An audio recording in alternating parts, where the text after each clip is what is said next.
This talk of 100 to 1 shots coming off, betting on a horse race, predicting a footy score, reminds me of an interview I heard recently. A physicist turned, that's the cat doing the scratch thing, a physicist turned poker player was getting interviewed by someone I like, and she was saying that we humans aren't that good at thinking in probabilities, though she did say gamblers tend to be a little bit better, gamblers like herself. She plays poker, so she can tip the odds in her own favour. She's won millions, I think 4 million, they said, playing poker. Poker's a little bit different from playing roulette, anyway, no, because roulette is luck, But she said, we're not that good at thinking in probabilities. She said, something to do with our evolution, probably, she said, but we're not that good at thinking in probabilities or even numbers. I just believed her. I haven't got any evidence to the contrary. But she said, we tend to, if there's 100 to 1 shot and we've laid down now $10 or whatever, we tend to have this way of thinking, well, that'll either come off or it won't. And I think she was saying our brains are wired such that we just kind of convert it into 50-50. It'll either happen or it won't. She said we tend to think, not in probabilities, but in a way such that something's either a certainty or it definitely won't happen or it's 50-50, and that's about as much as our brains can handle. Gamblers, maybe a little bit an exception because they're constantly calculating, how much money they're going to get, like good gamblers. And she said, look, take a relationship, for example.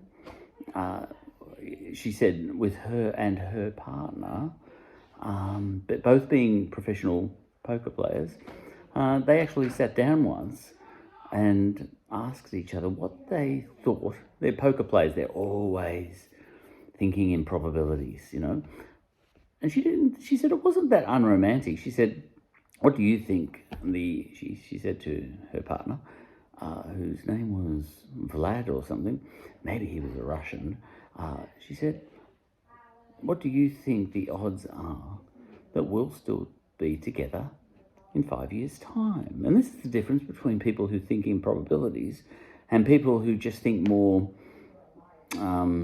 emotionally, maybe, or pragmatically, or something like that. And she said, he said, I'd say 92%, because they were going really well in the relationship. And she said, oh, that's interesting, because I had it down for 94. All right, we're pretty close. And she said, a lot of people would think that was a terrible conversation to have. And she said, actually, we think it was a very healthy conversation to have, because she said, we think, or when we spoke about it later, we thought that it's quite dangerous to come in at 100%. We'll be, it's 100%. Yeah. Well, imagine there's, he might say 0%, and the girl says, oh, I had it down for 100%. That's not so good. But she said, but there's probabilities in real life. Things can happen. And she said, if you don't take those things into account, you think your life's going to just stay exactly the way it is right now. You might be going through a fairly good patch, no disasters, blah, blah, blah. And she said, no. Poker players and gamblers, they tend to be better, she claimed, at thinking in probabilities. And she said, you should do that. You should have that chat to your partner and say, what are the chances of us being together in 5 years or 10 years? Because disastrous things can happen. I don't mean just, like falling off a cliff or something, but life is what happens to you when you're busy making other plans. And what else did she talk about? She said we're not even that good at thinking in numbers. Obviously, I think it's fair to say our minds are easily blown by very large numbers. We like to think that we can think in billions and trillions, but we can't easily think about that. We find it difficult to think about how big the universe is, for example. I have fun with that myself sometimes, and for a long time I used to have a little pet way of saying, oh, compared to what? It's the only universe we know. It might be tiny, but that's just, that didn't make sense. Recently I've just realised, of course, we do have something to compare our universe to. Our universe is 13.7 or 8 billion years old. But see, can I actually imagine that? I find it hard to imagine even 40,000 years ago. Because I sort of think, all right, the pyramids, maybe 4,000 years ago or something like that. Jesus, 2,000 years ago. All right, that's a fairly long time. So can I imagine 10,000 years ago back to the last ice age? Oh, that's getting tough. Okay, so I've got to think of all this time. Okay, so I think about it all the time back to the pyramids. She said humans aren't good at this because in evolutionary terms, we didn't need to do that. The most we ever had to think about was in the scale of 100 years, about, roughly the lifespan of a human.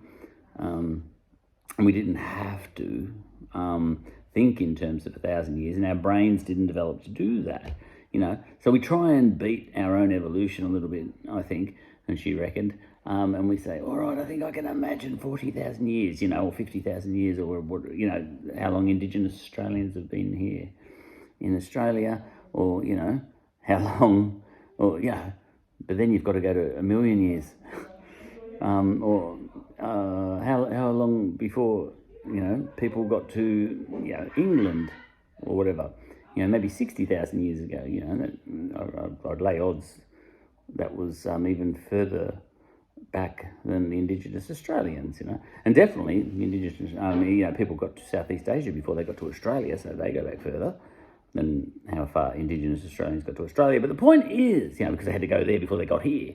But what she was saying was, can you actually imagine 10,000 years, or are you only pretending you can imagine it? And she'd say, all right, and I say, all right, I'll try. I'm thinking of all that time since the pyramids. Okay, now I've got to imagine all that same amount of time again. And then again.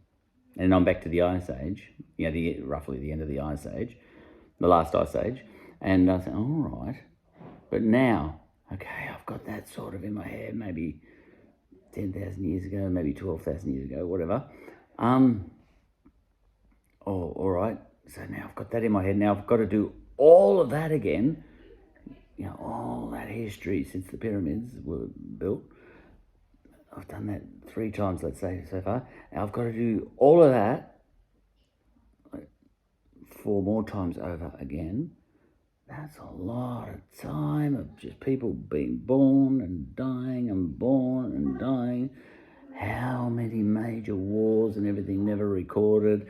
We like to think of all those thousands of years as being quite static, not much happening because we haven't got a record of them. But there would have been absolute dramas going on every single 100 years in all of those 40,000 years. So you sort of think, all right, because like the 20th century was massive, lots of things going on, obviously much more high-tech. Yeah, but big dramatic things were happening in ancient Rome too. So you have to go back 10,000 years and say, you sort of think, oh, the Indigenous Australians were just sort of walking around,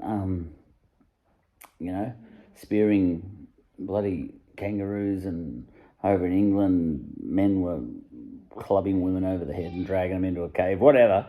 And you sort of think, oh yeah, it's just that, But probably there were massive sagas, dramas, power struggles, wars, over and over and over and over, every 100 years, over and over and over again. I hear, I've spoken to a lot of Ethiopians, who have been quite stressed about all the dramas that have been happening in Ethiopia lately. And they tend to have this way of saying, oh, if only we could get back to the way we used to be in ancient times when there was peace, harmony, and we all got along. You know, what's gone wrong with us lately where we have to be, why are we always fighting? The tribe's always fighting, you know. I'm sort of thinking, the only reason you think that you had this period where you were all one big happy family is because you got no record of it. In reality, it was just as bad back then, dramatic, horrible. And you sort of think, oh, you know, why can't we live up to our glorious, you know, the deeds of our glorious ancestors and our wonderful civilization back then when all the religions of all the tribes, you know, coexisted in harmony, you know, to which I call bullshit, you know. Every single 100 years back then, you know, in, let's say, Ethiopia's history is 3,000 years old or whatever it was, you know, in the current idea of Ethiopia. 3,000 years old, they say that's a long time.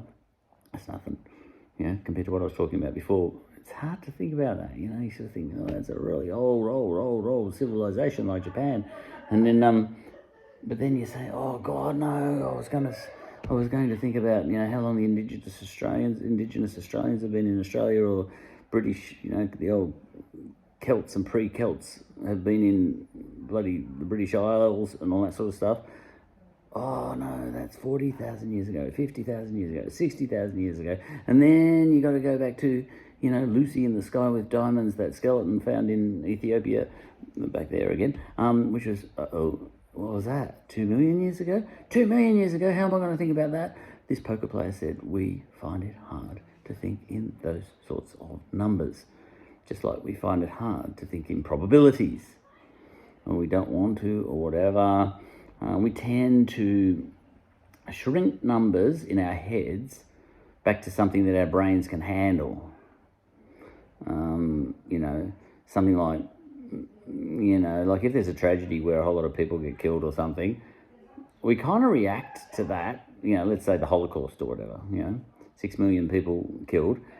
In our heads, are we actually handling the idea of 6 million people being killed like that? Or in our heads, are we responding emotionally the same as we would for 100 people being killed?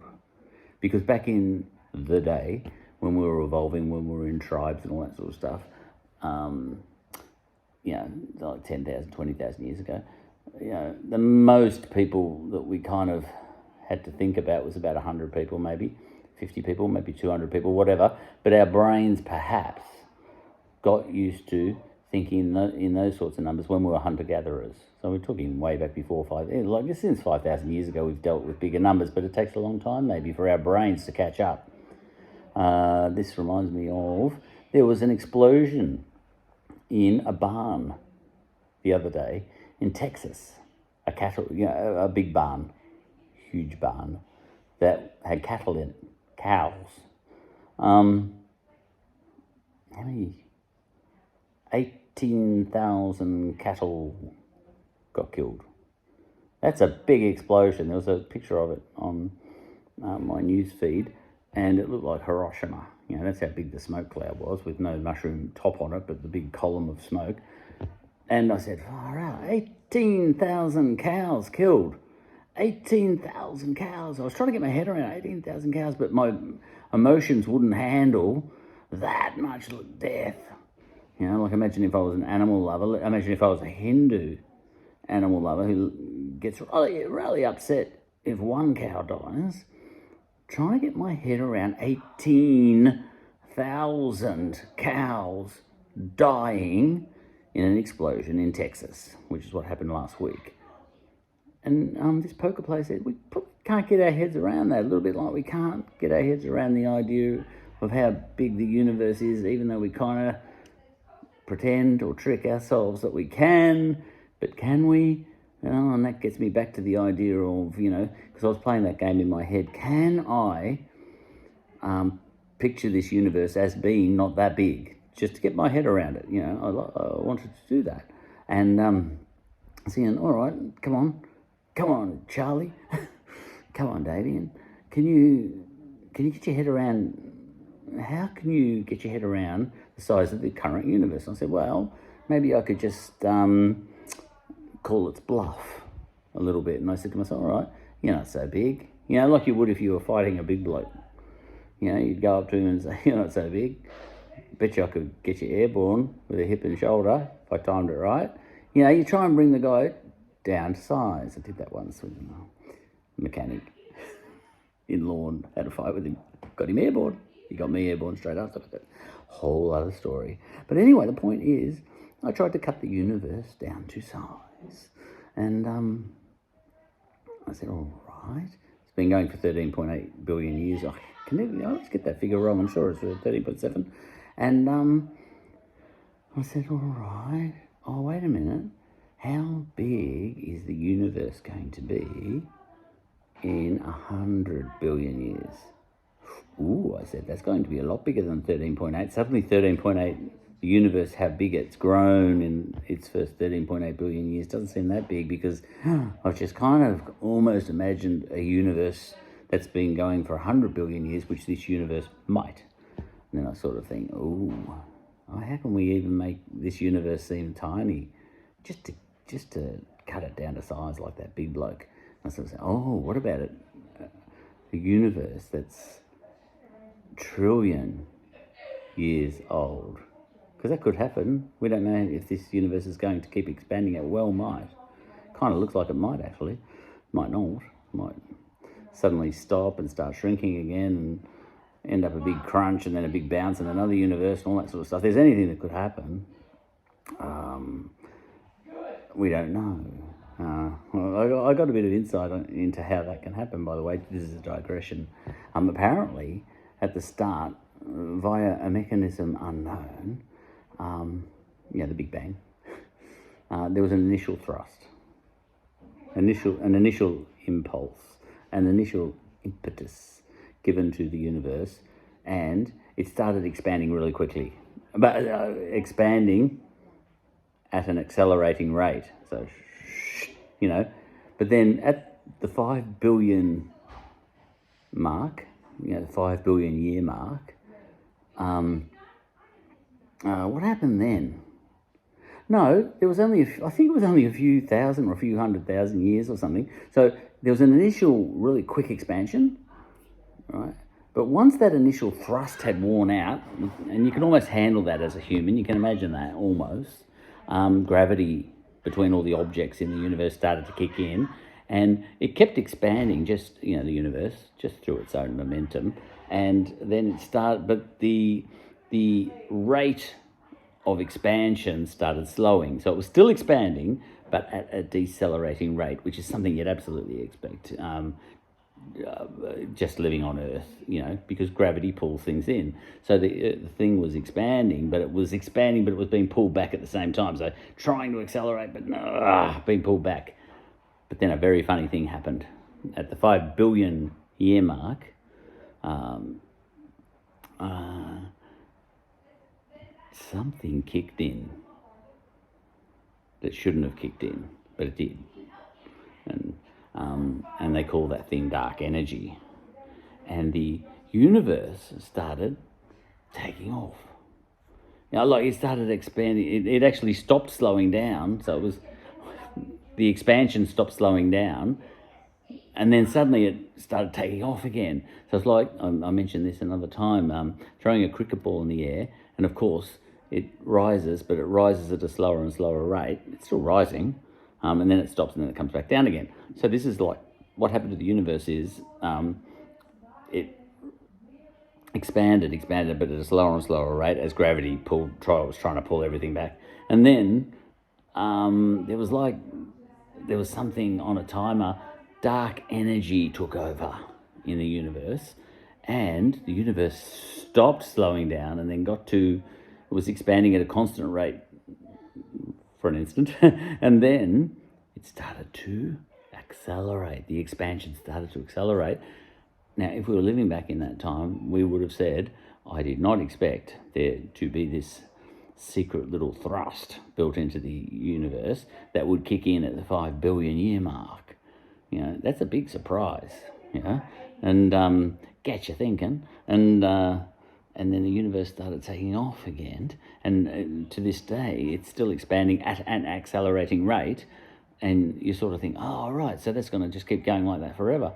But if it had a little secret rocket launcher, a secret little turbo booster that was ready to kick in at the 5 billion year mark, what's to stop there being at the 100 billion year mark another type of dark energy that works against that and starts shrinking, slowing it down again, and then even shrinking it, and then bringing everything back down into a big crunch, which would be, the whole universe shrinking back to nothing, boom, into nothing. But that was the digression, and at this point in time, we don't know, but the universe could keep expanding forever and ever and ever. So I was trying to think, all right, now what's the number how do I make this current universe how big it is right now, which is, I want to say, like some people say, bow down and pray to God because this universe is huge and complex, and that is a reason you should believe in God. And I like to sort of, just for fun, say, well, how do I know that? Maybe it's not that big at all. Maybe it's overrated, like that bloke I met once. Got him airborne. He got me airborne. But anyway, I came crashing into a water cooler. Gave me a kind of strange thrill. Don't get to do that very often anymore, unless you're playing footy. How often do we get to play that these days? For me, once in the last 5 years, got into a few good tackles there, and it was worth it.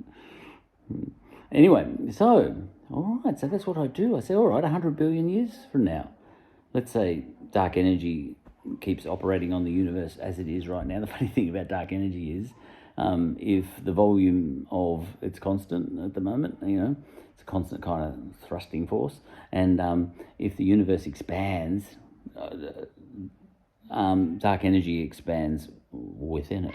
If you get a square centimetre of a cubic centimetre of the universe expanding, doubling the volume to 2 cubic centimetres, that little bit of space, the dark energy that's within that space doubles as well, which is kind of counterintuitive for us, because normally when we have something where if we increase the density of the dark energy, let's say dark matter or whatever, I haven't got my head around that, but it doesn't matter. We're used to, if you double the size of a volume, the density of whatever's in that thing, a container, let's say, gets smaller. But dark energy is a weird beast, because if you double the volume of the current universe, the dark energy doubles with it. That's kind of, that's a different type of physics that we're not used to, but there it is, it's there. It's been measured. Right, so then I do that, and I say, all right, so the universe, let's say it gets to, for fun, let's say it gets to 1 trillion years old. At that point in time, the universe is quite big, and this universe that we've got here right now